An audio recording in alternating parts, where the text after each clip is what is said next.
The demand came before lunch. That is what I remember first. Not the sermon, not the hymn, not the long row of buggies outside the farmhouse where Sunday service had been held. I remember the table being set, I remember the smell of ham, bread, coffee, and warm potatoes, and I remember my husband leaning close enough that nobody else could hear him and telling me what he expected before we ate. There were more than 30 people in the house. Children moved between chairs.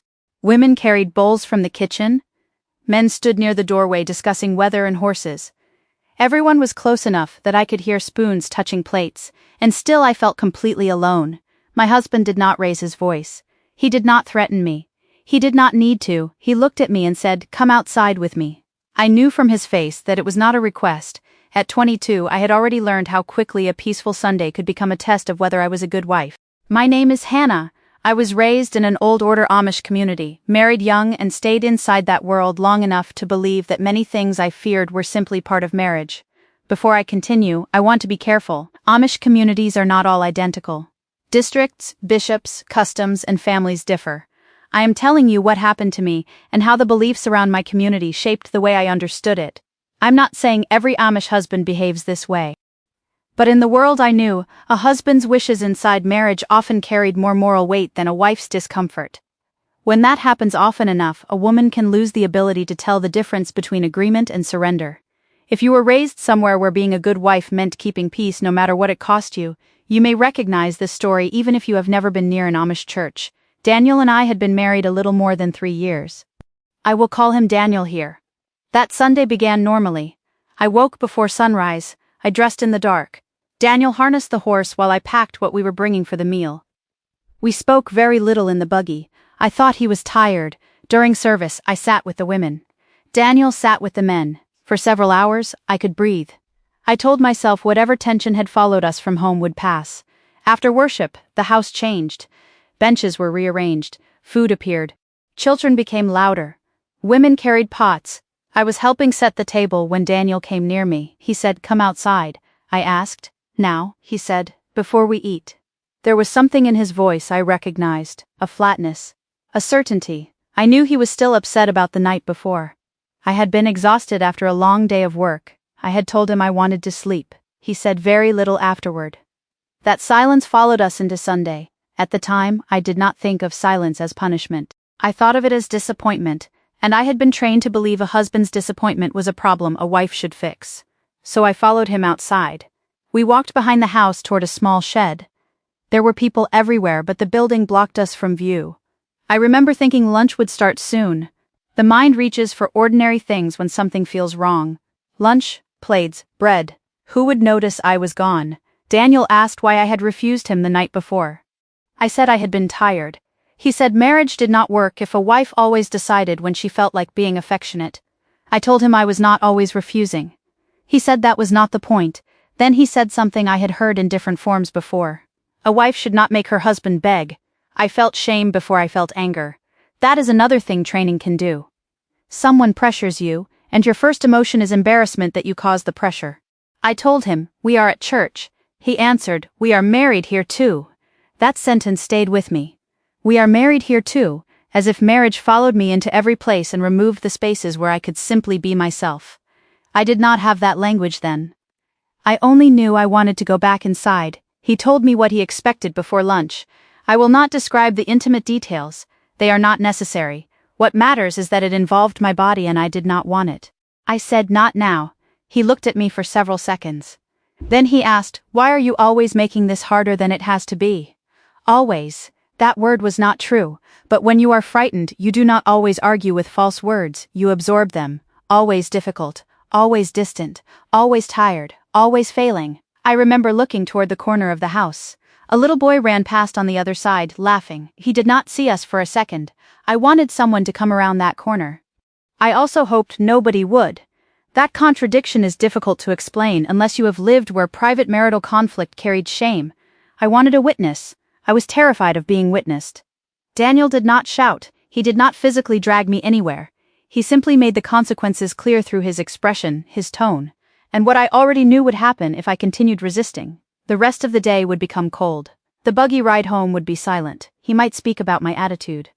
He might say I was failing my duty. He might withdraw affection. None of those consequences looked dramatic. Together they felt enormous. So I did what I had learned to do. I made myself smaller. Then we returned to lunch. That may be the part I remember with the most clarity. We returned to lunch, I carried a bowl.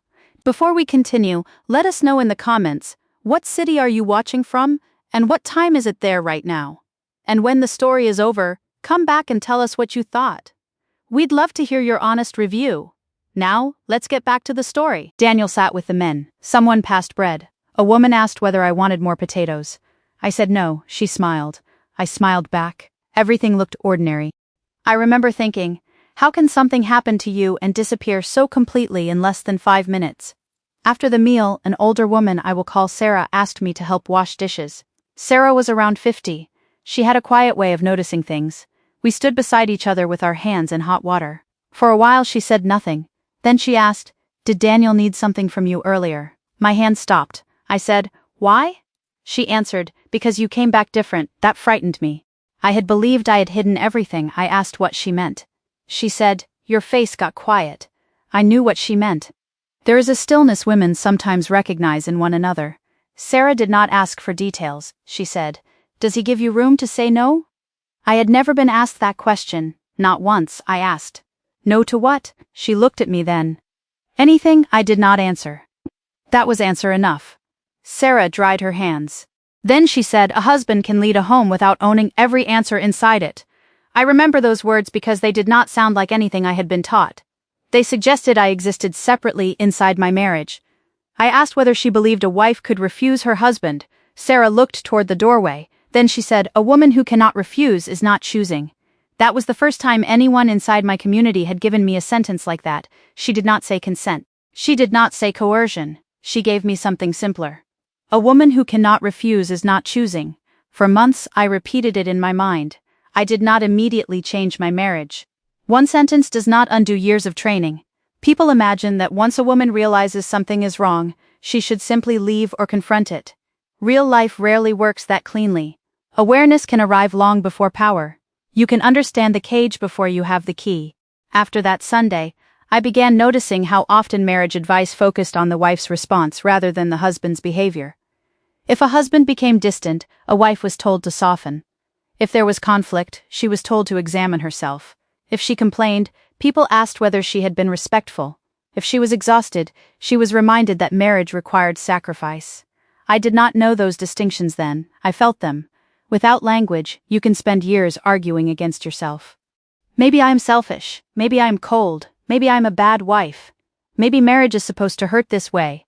That thought kept me trapped longer than almost anything else. Maybe this is normal. Years later, after I had left the Amish, I told a therapist about that Sunday. By then I had told her stories that seemed more serious. Money being controlled, transportation being taken, long periods of silence, being afraid to disagree. I said it wasn't like he attacked me. She asked, "Did you feel free to refuse?" I said technically. She waited. So I continued. There would have been consequences. She asked what kind. Coldness, anger, withdrawal. Religious guilt, being called difficult. The possibility that others would be told I was not acting like a proper wife. Then she said something that rearranged the memory. Pressure does not stop being pressure because the punishment is social instead of physical. I sat with that. I learned the term coercive control much later. It can describe patterns that narrow another person's freedom through intimidation, isolation, financial restriction, monitoring, emotional punishment, or similar behavior. I'm not applying one label to an entire religion. I am describing the pattern I lived through. When I finally learned the language, many memories changed shape. The buggy, the kitchen, the silence, the money. That Sunday before lunch, they stopped looking like separate incidents. They became a pattern. Daniel was not a monster. I need to say that because it is true. He worked hard, he helped people. He could be gentle. There were days when I laughed with him. That complexity made everything harder to understand. I believe he sincerely thought a husband had certain rights inside marriage. I believe he thought a wife should cooperate. He did not invent that framework. But being taught something does not make its consequences harmless. Explanation is not excuse. The system is the thing I'm trying to describe, not one evil man. A system can give one person authority while teaching the other person that resistance is moral failure, then both can believe the arrangement is sacred. That is why this story reaches beyond the Amish. Maybe nobody in your life used the word submission. Maybe the word was respect. Duty, tradition, honor, marriage, family. Maybe you were told not to embarrass your husband. Maybe you were taught that good women keep private things private. Maybe someone demanded something from you at a family gathering in a car, after church before dinner, or while children were in the next room. Then you went back inside. You served food, you smiled. Nobody knew. If that happened to you, I see you. If you agreed because saying no would destroy the rest of the day, I see you. If you complied because you feared silence, rejection, anger, or shame, I see you. If you thought it did not count because nobody hit you, I see you. If you loved the person and still felt afraid of them, I see you. Those truths can exist together. You were not weak because you calculated consequences. That is what people do when choices are constrained. I still think about Sarah, the sink full of dishes. Steam against the window, her hands drying on a towel. A woman who cannot refuse is not choosing. She never told me to leave. She never condemned Daniel. She did something smaller and in its own way more powerful. She gave me a sentence the system had not given me. Language. That sentence became a small private place inside me where my own judgment could survive. Years later, when I began planning to leave, I remembered it, not as an instruction, as permission to believe myself. That Sunday taught me something I could not explain at 22. You can be surrounded by people and still have no witness. You can be inside a religious gathering and still feel unprotected. You can have a meal waiting 10 steps away and feel as though the whole world has narrowed to one demand. And you can return to the table looking completely normal. If I could sit beside that younger version of myself now, I would not ask why she went outside. I would not ask why she returned to the table and smiled. I know why. She was surviving with the tools she had. I would tell her something simpler. Your discomfort is not disrespect. Your fear is not rebellion. Being married does not turn another person's desire into your obligation. Peace that depends on your silence is not peace.